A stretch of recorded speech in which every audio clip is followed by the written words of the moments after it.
Hi everyone! Ngayong araw nga ay mag-transplant ako nitong tanim kong radish. Pero bago yan ay inihanda ko muna ang lupa. Nagdagdag ako ng 2 sakong bulok na rice hull.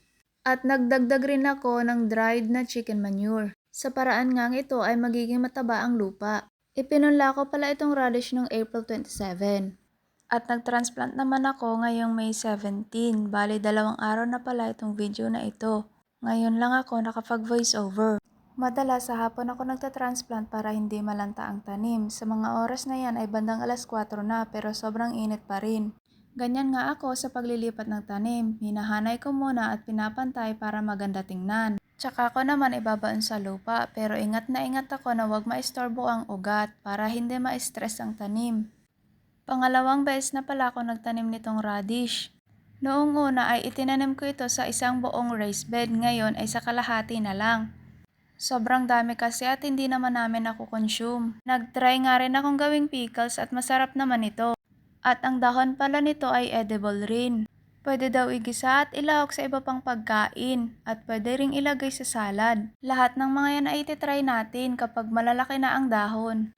Kayo ba guys, may alam ba kayong pwedeng gawin dito sa radish maliban sa sinigang at pickles? Yan lang kasi ang alam ko at natikman ko na. Sa dami kong sinabi, hindi ko na malaya na malapit na pala ako matapos. Alam niyo ba guys na hindi talaga ako madaldal sa personal. Alam yan ng taong mga nakakakilala sa akin at lalo na ng aking mga kaibigan. Ngayon nga na nagkakaedad ako ay narealize ko na kailangan kong lumabas sa aking comfort zone. At sabi nga nila ay face your fear.